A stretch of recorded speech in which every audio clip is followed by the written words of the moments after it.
Hello students, Sandeep नौनीवाला classes में आपका फिर से स्वागत है। आज हम शुरू करने जा रहे हैं 6 साइंस से चैप्टर नंबर 12, जहाँ से हमें रह गया था। और अगर आपको कोई परेशानी है तो आप कमेंट बॉक्स में ज़रूर बता दीजिएगा।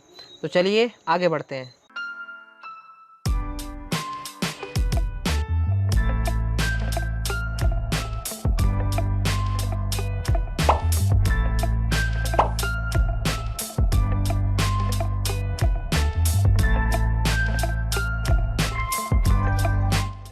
हम आगे पढ़ चुके हैं स्विचेस के बारे में और सर्किट्स के बारे में।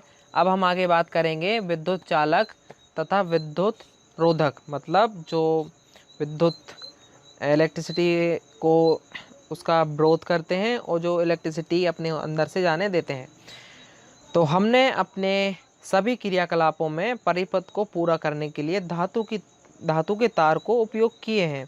और मान लीजिए परिपथ बनाने के लिए धातु के तारों के स्थान पर हम सूती धागों का उपयोग करते हैं। क्या आप सोचते हैं कि इस व्यवस्था में भी बल्ब दीप्तिमान होगा? मतलब आप उससे पूछ रहे हैं कि जैसे देखो, आपने जो भी अभी एग्जाम्पल पूरे पहले ऊपर किए हैं, तो हमने वायर के यूज़ किए हैं, तारों का उपयोग किया है। उसकी जगह यदि धागों का यूज़ करेंगे तो क्या होगा? हाँ, यदि हम दिमाग लगाएं कि यदि धागों का यूज़ करें तो क्या होगा, क्या होगा? आप चाहें तो करके देख सकते हैं, पता चल जाएगा कि क्या होगा। बाकी हम बता दें, यदि धागों का उपयोग करेंगे तो धागे से क्या है, करंट पास नहीं होगा, क्योंकि वो विरोध करते हैं। ठीक है। अब हम बात करते हैं विद्युत धारा के प्रवाह के लिए परिपथ में किस प्रकार के पदार्थों का उपयोग किया जा सकता है। आइए हम इसका पता लगाते हैं और हमें आगे पता करना है कि कौन कौन से पदार्थ हैं जो इसका उपयोग मतलब जिनका उपयोग करके हम इलेक्ट्रिक करंट को पास करा सकते हैं। क्रियाकलाप 4 के लिए प्रयुक्त विद्युत परिपथ से स्विच को अलग कीजिए। ऐसा करने से आपको के अनुसार 2 स्वतंत्र तारों के सिरों को मिल जाएंगे। इन तारों के दोनों सिरों को एक दूसरे के समीप लाइए ताकि ये एक दूसरे को स्पर्श करें। क्या बल्ब जल उठता है? अब आप इस व्यवस्था को पदार्थों के परीक्षण के लिए उपयोग में ला सकते हैं कि ये विद्युत धारा प्रवाहित करते हैं या नहीं। और यहाँ पे आप देख सकते हैं कि इन दोनों को दूर दूर रख देना है कि यहाँ पे इनमें बीच में जा रहा है या नहीं जा रहा है। जांच करने के लिए विभिन्न प्रकार के पदार्थ, जैसे इसमें आप चाहें तो आप अब इन दोनों के बीच में यहाँ पे अलग अलग तरह के आपको पदार्थ यहाँ पे लगाना है, जिसमें आप ले सकते हैं या तो आप सिक्का ले लो, हाँ, एक कॉर्क, या फिर रबड़ ले लें, कांच, चाबी, पिन, प्लास्टिक, ये सब अलग अलग इसमें जो दिए हैं। स्केल, लकड़ी का टुकड़ा, लकड़ी का गुटका, एल्युमिनियम की पत्ती, मोमबत्ती, सिलाई मशीन, सुई, और आप चाहें तो बहुत सारी चीज़ें जो जो चाहें आपको पता करना है वो ले सकते हैं। चालक परीक्षित के तारों के स्वतंत्र सिरों को प्रत्येक नमूने में बारी बारी स्पर्श करते हैं। और यहाँ पे बीच में यहाँ पे एक सिरा यहाँ, एक सिरा यहाँ पे लगाना है। जब आप लगाएंगे तो क्या होगा, ये सर्किट पूरा हो जाएगा। और सर्किट पूरा तो होगा, लेकिन आपको पता करना है कि उनके बीच में से इलेक्ट्रिसिटी जो है वो जा रही है या नहीं जा रही है। हम ऐसे यहाँ पे चाहें तो ये एक जो है कॉलम बना सकते हैं कि समान सारणी 12.1 के समान अपनी नोटबुक में एक सारणी बनाइए और अपने प्रेक्षणों को आप चाहें तो ऐसे भी बना सकते हैं। जैसे दिया कि चाबी यदि हम लगाएंगे तो वो एक धातु हो गई। किस प्रकार का धातु है?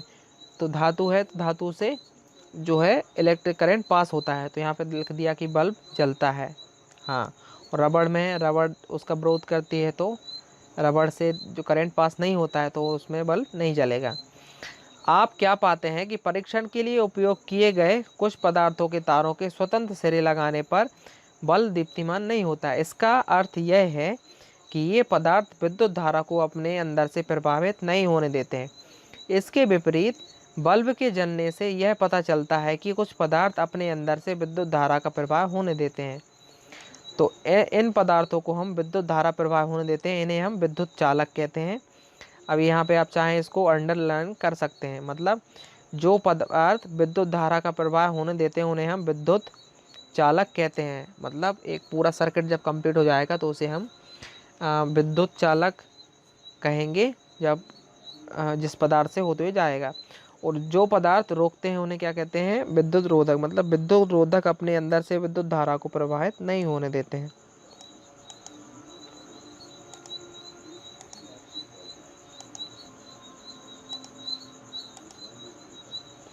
इसको चाहे तो आप हाईलाइट कर सकते हैं यहाँ तक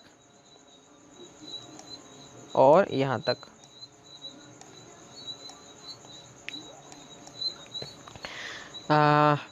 सारणी 12.1 में की सहायता से उन पदार्थों के नाम बताइए जो विद्युत चालक हैं, और उन पदार्थों के जो विद्युत, और आप चाहें तो इसमें अलग अलग बता सकते हैं, जिसमें चाबी है जो धातु है, और ये लोहे की कांच, ये सभी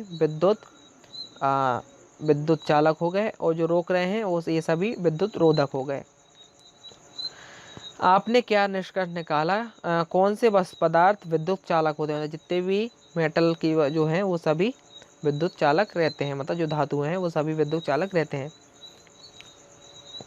अब आप आसानी से समझ सकते हैं कि तारों को बनाने के लिए तांबा, एल्युमिनियम तथा अन्य धातुएं क्यों प्रयुक्त की जाती हैं। क्योंकि ये धातुएं रहें, इसलिए इन सब से जो है इलेक्ट्रिसिटी पास हो जाती है। इनका उपयोग किया जाता है तार बनाने के लिए। आइए क्रियाकलाप 4 को स्मरण करें, जिसमें हमने स्विच के साथ एक परिपथ बनाया था। जब स्विच खुली स्थिति में था तब क्या तो ड्राइंग पिन थर्माकोल शीट से जुड़े हुए नहीं थे, परंतु आप जानते हैं कि थर्माकोल एक विद्युत रोधक है। रिक्त स्थानों में जब वायु होती है तब क्या होता है, चूँकि स्विच के 2 ड्राइंग पिन के बीच में जब केवल वायु थी तो बल्ब दीप्तिमान नहीं होता। इसका तात्पर्य है कि वायु भी विद्युत रोधक है। मतलब उसमें बता रहा है, ये नॉर्मल सा क्वेश्चन है। फॉर एग्जांपल ये 2 वायर हो गए, यदि इन दोनों वायर को यदि बीच में यदि ये टच नहीं है तो ये बीच में क्या है, मान लें कि यहाँ पे एयर है, वायु, तो यदि वो भी किस काम कर रही है कि बल्ब ग्लो नहीं हो रहा है, तो मतलब वायु भी उसका अवरोधक है विद्युत का। विद्युत चालक तथा विद्युत रोधक हमारे लिए समान रूप से महत्वपूर्ण है। स्विच, विद्युत प्लग, सॉकेट सुचालक पदार्थों से बनाए जाते हैं, और दूसरी ओर विद्युत तारों, प्लग के ऊपर के भाग और स्विच तथा विद्युत उपकरणों के अन्य भागों जिन्हें स्पर्श कर सकते हैं, इन्हें बनाने के लिए रबड़ प्लास्टिक का उपयोग किया जाता है। और आपका शरीर विद्युत का बहुत अच्छा चालक है, अतः विद्युत उपकरणों का उपयोग करने समय सावधानी बरतिए। मतलब इसमें बताया है कि जो विद्युत के जितने भी पार्ट्स रहते हैं, इनमें अंदर जो जहाँ इलेक्ट्रिसिटी पास होना है वहाँ पर धातुओं का उपयोग होता है, और जो स्विच है जिनको हम टच करना है हमें, वहाँ पे जो है जो कुचालक है, मतलब जिनका उपयोग इलेक्ट्रिसिटी पास जिससे ना हो, वहाँ पे हम टच करना है, वहाँ पे उन सभी प्लास्टिक हो गए, रबड़ हो गए, इन सभी का उपयोग होता है।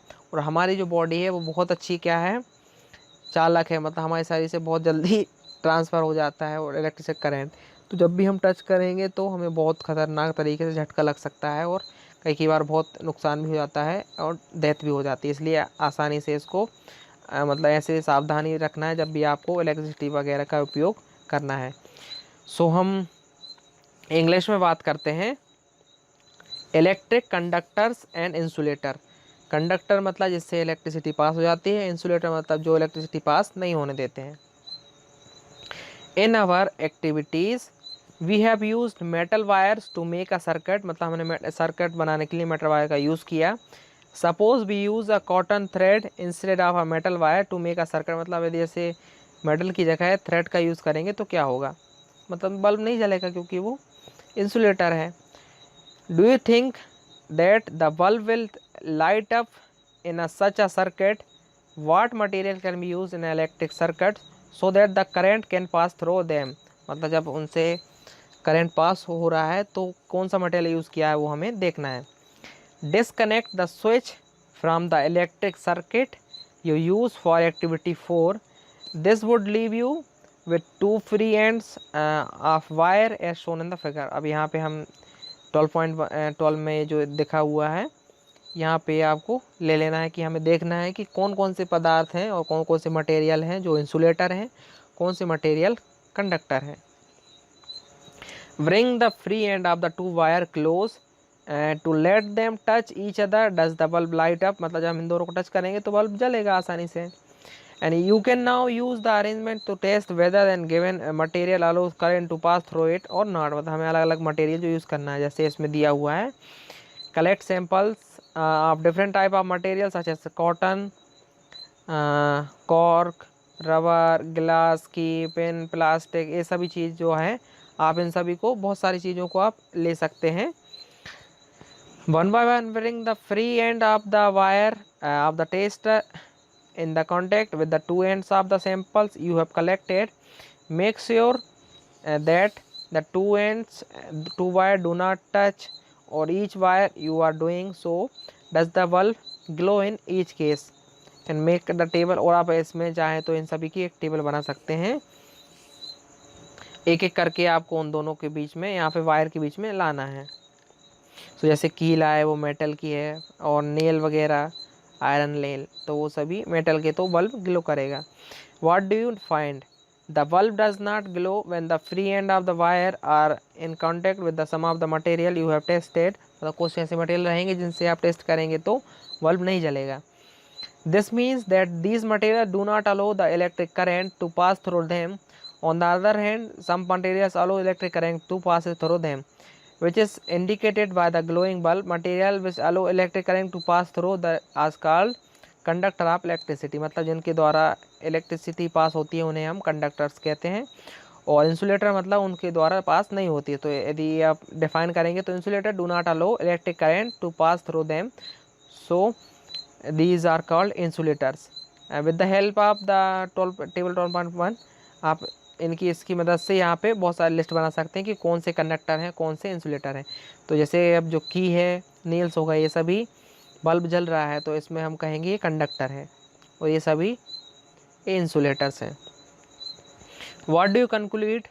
विच material are conductors and which are insulators. मतलब कुछ कौन कंडक्टर है, कुछ इंसुलेटर। मतलब जो पास करने दे रहे हैं इलेक्ट्रिसिटी वो कंडक्टर, जो नहीं पास करने दे रहे हैं वो insulators. Let us recall activity 4 in which we made an electric circuit with a switch. When the switch was in the open position were the two drawing pins not connected to each other through the thermocol sheet। The thermocol you may have found is an insulator। मतलब जो thermocol sheet उसमें use की थी वो insulator थी। And since the bulb does not glow there is only in the gap between the drawing put the switch, it means the air is also insulator. मतलब जब हम मानेंगे कि बीच में यदि दो वायर हैं, ये यदि वो टच नहीं हो रहे हैं और बीच में यदि एयर है तो एयर इलेक्ट्रिसिटी को पास नहीं होने देती। मतलब एयर भी क्या है, एक इंसुलेटर है। Conductors and insulators are equally important for us. मतलब दोनों चीज़ क्या है, उपयोग में ला सकते हैं। क्यों? क्योंकि जब स्विच वगैरह, electric plug, sockets are made of conductor. मतलब जब ये बनाए जाते हैं तो इनमें जब जिस चीज़ को हम टच करते हैं वो प्लास्टिक या रबर की बनी होती है, और अंदर तरफ जो रहता है सर्किट को पूरा करने के लिए वो सभी कंडक्टर्स के बने होते हैं। On the other hand the rubber and plastic are use for covering electric wires, plug, top, switches and other parts of the electric appearance and the which people might touch. मतलब हम जिसको touch करते हैं वो rubber और उसके बने रहते हैं। क्वेश्चन दिया है, your body is a conductor of electricity, therefore be careful when you handle an electric. और जब भी एप्लायंस को आप हाथ लगाएंगे तो उसको आपको बहुत अच्छे से देखना है, क्योंकि हमारी जो बॉडी से कई बार नुकसान हो जाता है। सो हम यहाँ पे टार्च दी हुई है, इसके बारे में बात करते हैं। बूजो ने चित्र 12.11 के अनुसार टॉर्च के आंतरिक आरेख को चित्रित किया है। जब हम स्विच को ऑन करते हैं तो परिपथ पूरा हो जाता है और बल्ब दीप्तिमान होता है। तो क्या आप चित्र में लाल रेखा खींचकर पूरे परिपथ को इंगित कर सकते हैं? मतलब यहाँ पे आप चाहें तो इसको बना सकते हैं। तो आप लाल रेखा, हमारे पास लाल पेन है कि नहीं? हाँ, मिल गया। तो इसको आपको पूरा करना है। तो प्लस से माइनस जा रहा है, अभी हमने पढ़ा था। तो किस तरफ से? यहाँ से ऐसे होते हुए ये ए और यहाँ से होते हुए यहाँ से, फिर ये पूरा कनेक्शन यहाँ पे हो गया। इसमें आप चाहें तो अच्छे से देख सकते हैं। परावर्तक यहाँ पे जो दिया रहता है, परावर्तक का काम क्या रहता है, लाइट यहाँ पे जलती है, ये पूरे में फैलाता है बल्ब को। प्लास्टिक का कवर रहता है, स्विच रहती है, ये 2 सेल रहते हैं। सो हमारा चैप्टर कंप्लीट होता है। हम अब सारांश के बारे, समरी के बारे में बात कर लेते हैं। विद्युत सेल विद्युत का एक स्रोत है। विद्युत सेल में 2 टर्मिनल होते हैं, एक धन होता है और एक ऋण होता है। विद्युत बल्ब में एक फिलामेंट होता है जो इसके टर्मिनल से जुड़ा होता है और विद्युत धारा प्रवाहित होने पर विद्युत बल्ब दीप उठता है। और बंद विद्युत परिपथ में विद्युत धारा और विद्युत सेल के एक टर्मिनल से दूसरे टर्मिनल तक प्रवाहित होती है। स्विच एक सरल युक्ति है जो विद्युत धारा के प्रवाह को रोकती है या प्रारंभ करने के लिए परिपथ को तोड़ता है अथवा पूरा करता है।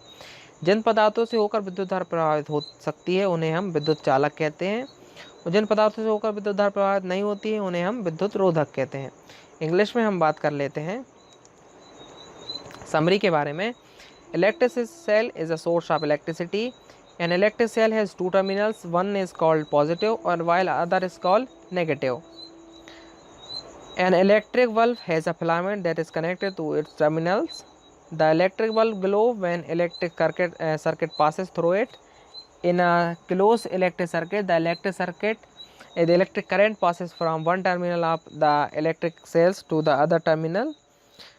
Switch is a simple device and used for the either break the electric circuit or to complete it.